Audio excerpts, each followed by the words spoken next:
Poker is a game of skill, delusion, and betrayal. The first is what every pro clings to, the second is what keeps the action going, and the third, that's the silent killer, because sometimes the game just turns on you. One day, you're making perfect reads, raking in pots, and laughing at the fools who think luck is a strategy. The next, every river is a dagger, every bluff gets picked off, and the respect you once commanded at the table fades into something much worse. Pity. Some poker pros don't just go broke, they go cold. A slow, merciless unraveling where the game stops rewarding them entirely. The talent is still there, the experience undeniable, but something is missing. Maybe the feel got sharper, maybe confidence turned to doubt, or maybe, just maybe, the game decided it was time to move on. In this video, we're diving into the stories of poker pros who just could not win anymore. Brian Townsend tore through the ranks of online poker. A former engineering student with a knack for breaking down complex problems, he approached the game like an equation to be solved, and for a while, he had the perfect formula. Starting at the modest $50 buy-in tables, he scaled his way to the nosebleeds with terrifying efficiency, establishing himself as one of the most feared online crushers of the mid to late 2000s. Under his infamous alias, SB Rugby, he wasn't just beating the best, he was dismantling them. His dominance was so undeniable that he found himself invited to the highest stage in televised poker, high-stakes poker. But unlike online, where he could fire bet after bet from the safety of his monitor, live play came with something he wasn't quite prepared for, the human element. It didn't take long for the reality check to land. $100,000 gone in just 3 episodes. The same ultra-aggressive approach that had minted money online was suddenly colliding with live poker's harshest truth. You can't bluff a guy who just doesn't care. The experience was humbling, but Townsend still had Full Tilt, PokerStars, and the entirety of the online ecosystem to prove that he belonged at the very top. For a while, he did. By 2007, he had racked up close to $3 million in winnings, finding himself on magazine covers, facing off against legends, and even besting Doyle Brunson in a $120,000 heads-up battle on Poker After Dark. The momentum was unstoppable, until it wasn't.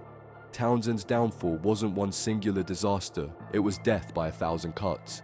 The first wound came in 2008 when Full Tilt handed him a 6-month suspension for multi-accounting, an unforgivable sin in a game built on imperfect information. Townsend, in what felt like an attempt to show penance, donated $25,000 to charity and admitted his mistake. It wasn't enough to erase the stain, but at least he had kept his seat at the table. Then came the second suspension. This time, it wasn't a simple case of playing under multiple names, it was something far more sinister. Townsend, along with Brian Hastings and Cole South, pooled their data, compiling over 50,000 hands played by Victor Isildur I Blum. Armed with this mountain of information, Hastings sat across from Isildur in a heads-up match and proceeded to obliterate him for over $4 million. Townsend himself pocketed $1.6 million from his own battles with the Swedish prodigy. But once the story got out, it wasn't just about winning anymore, it was about how he won. At its core, poker is a game of incomplete information. Studying an opponent's tendencies is one thing, building a comprehensive database of their entire game is another. The poker community, ever obsessed with fairness in a game built on deception, turned on Townsend. The repercussions, another suspension from Full Tilt, another mark against his credibility, and, most importantly, a shift in the narrative. Townsend was no longer the sharp, fearless crusher who had solved the game. He was the guy who needed an edge to win. Once you lose your aura at the highest stakes, the game becomes a different beast entirely. Townsend, perhaps feeling the pressure to prove himself again, upped the stakes right when the walls were starting to close in. His signature aggression, once the foundation of his success, turned into a weapon he couldn't control. The numbers tell the story in brutal fashion. The first week of January 2010, he lost $300,000. By May, that number had ballooned to $2.5 million. He tried to reset, stepping back from card runners, deleting his Red Pro account, and returning to Full Tilt as SB Rugby. But the damage was already done. Over the next several months, Townsend dumped another $1.5 million into the void. By the time the dust settled, the once feared online juggernaut had lost $4 million in a single year. The game had moved forward, and Townsend, whether by bad luck, bad decisions, or bad optics, had been left behind. He faded from the spotlight.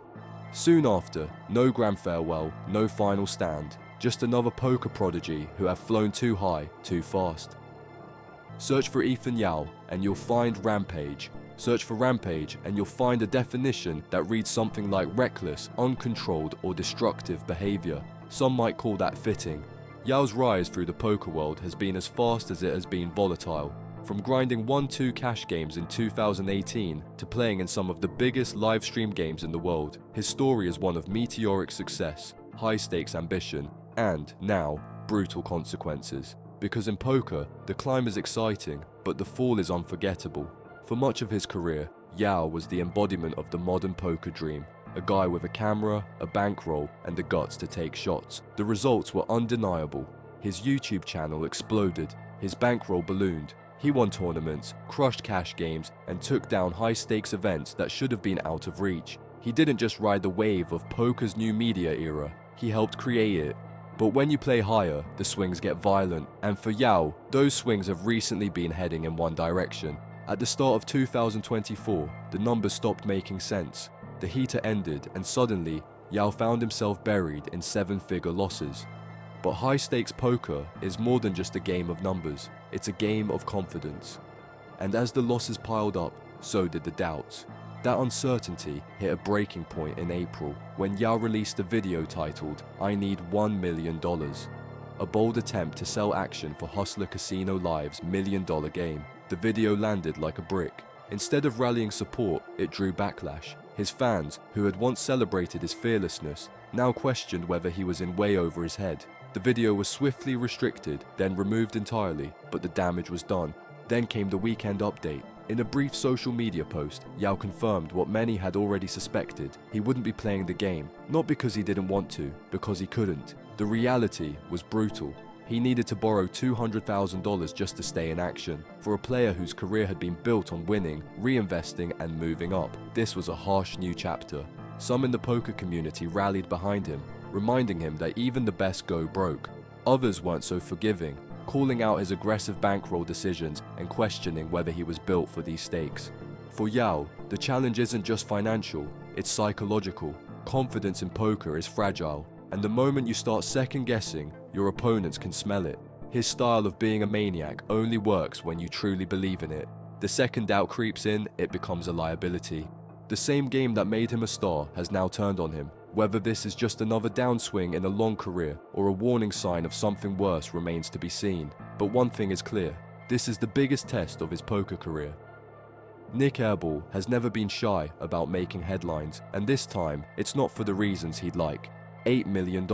That's how deep in the red he claims to be. It's an eye-watering number, even in the high-stakes world he inhabits. But what's more intriguing isn't just the scale of the losses, it's how he seems completely unfazed by them. There's an old saying in poker, if you can't spot the fish at the table, it's you.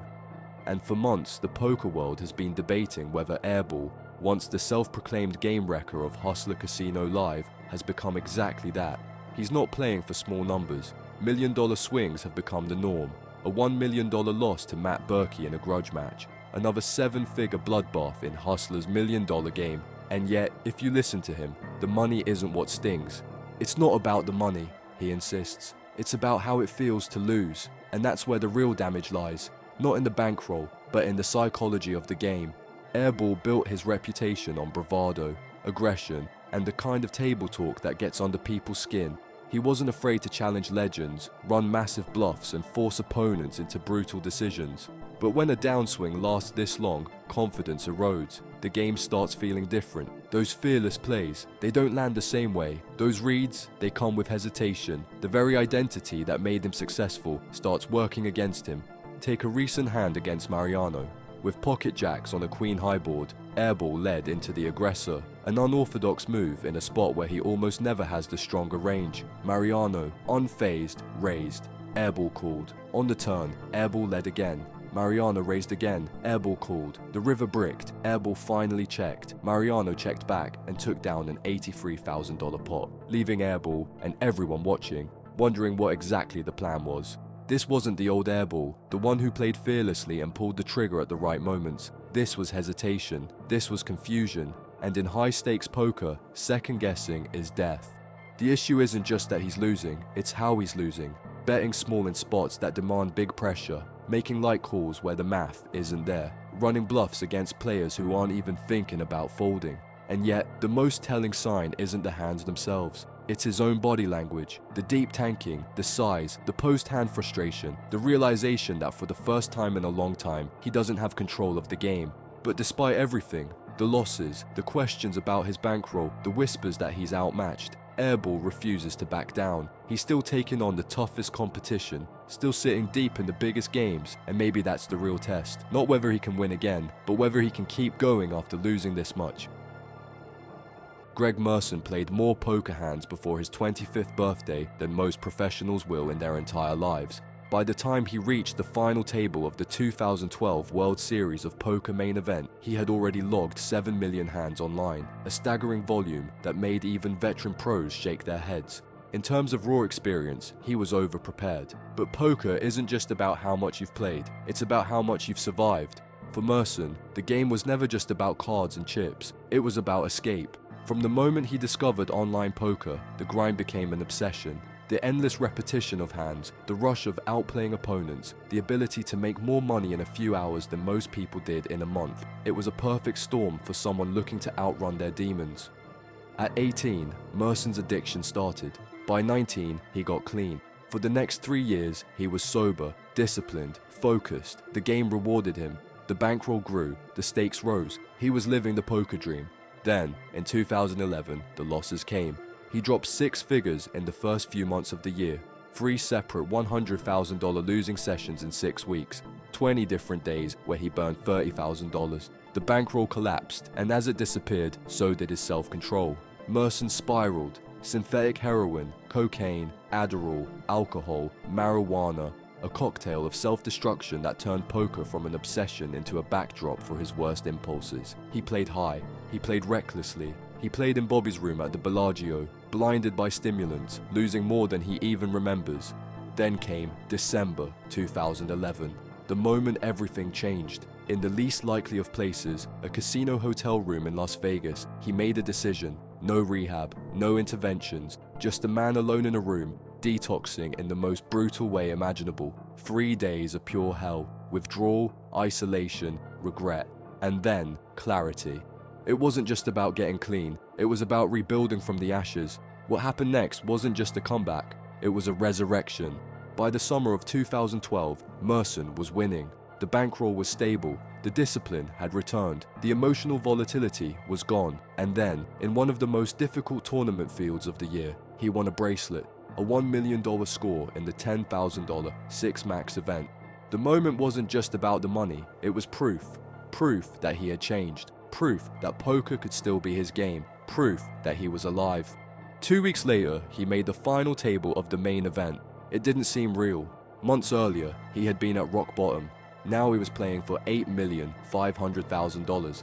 And yet, even with the poker world watching, Merson kept the same mindset that had saved him. One hand at a time, one decision at a time, one day at a time. Because in poker, like in life, the only way to win is to survive. Ben Sulsky played poker like it was a mathematical inevitability, because for a while, it was. The man known as Source 123 had a reputation for running poker like a finely tuned algorithm. He was practically solving the game in real time. At his peak in 2012, Sulsky was the biggest winner in online poker, raking in over $4 million while effortlessly running circles around even the sharpest competition. His specialty? Heads up. No Limit Hold'em and Pot Limit Omaha. Where others relied on instincts, Sulsky wielded cold, hard logic. Where others hesitated, he fired, because the math said he should, and for a long time the math was right.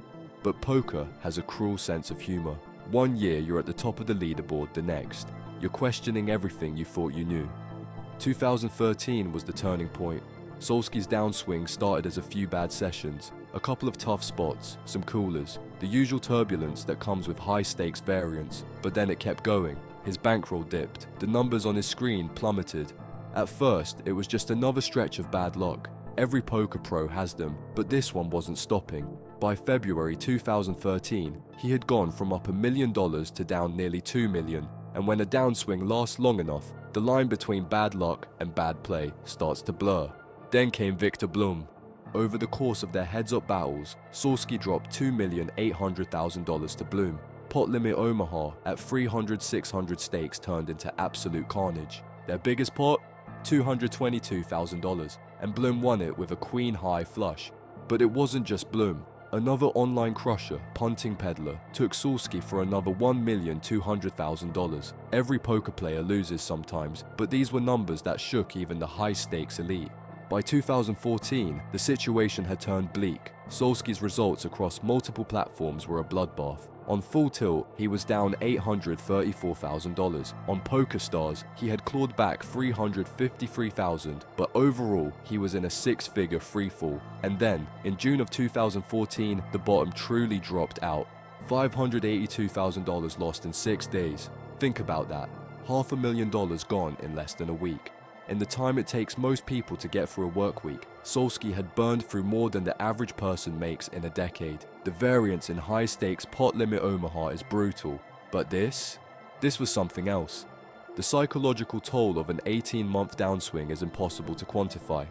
For a player who built his career on logic and consistency, this stretch of absolute chaos must have felt like playing poker in a burning building. The numbers no longer made sense. The edges he once had felt thinner. The certainty he had in his decisions shattered. Sulsky wasn't just running bad, he was drowning.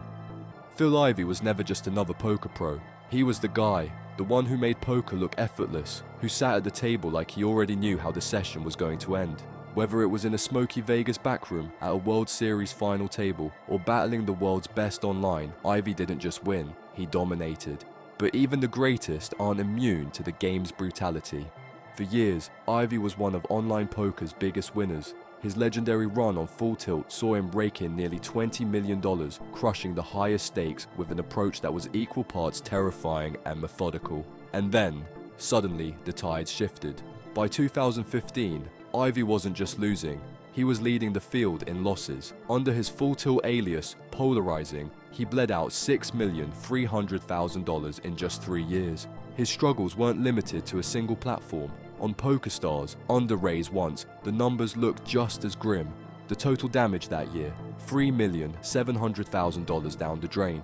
The most brutal part? It wasn't bad play. This was still Phil Ivey. He still had the reads, the fearlessness, the instincts that had built his legacy. But online poker had changed. The edge that once separated the greats from the grinders had thinned. The new generation was hyper-optimized, studying databases of hands, running advanced simulations, and refining strategies in ways that even the best live players hadn't fully adapted to. Ivey wasn't getting outplayed, he was getting out-prepared. Of course, being Ivey, he still found ways to win. Even in his worst online year, he banked $1,700,000 in live tournaments. But for a player who once seemed invincible, the mounting losses sent a clear message. The golden era of high-stakes online poker was over, and even the game's greatest couldn't fight the shift.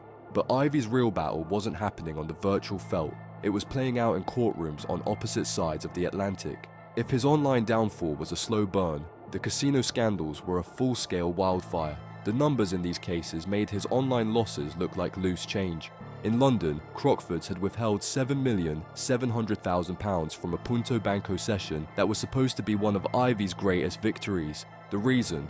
Edge sorting. To poker players, edge sorting is just another way to maximize an edge, a technique, not a cheat. In Punto Banco, a pure luck game, Ivey had spotted a flaw in the card design and exploited it masterfully. But to the casinos, this was a violation of the rules, a breach of the sacred contract that the house always wins. The legal battles dragged on for years, and in the end, the casinos got what they wanted. Ivey lost both cases. The Supreme Court in the UK ruled that his tactics constituted a carefully planned and executed sting. The ruling cemented what casinos had been arguing all along. Advantage play that relies on flaws in the game isn't just strategy, it's cheating. With Ivey refusing to pay back the money, the casino came after his assets, even going so far as to seize his winnings from a World Series of poker event. Think about that. One of the greatest players in history, forced to fight to keep his own tournament cashes. For poker fans, the entire saga was surreal. Phil Ivey, the most composed, unshakable player the game had ever seen, was now at war with casinos instead of opponents. And yet, the legacy remains. Even through record-breaking online losses, court battles, and years of public scrutiny, Ivey never truly disappeared. He never issued a teary apology, never begged for a second chance. He just kept playing. because in the end, Phil Ivey will always be Phil Ivey.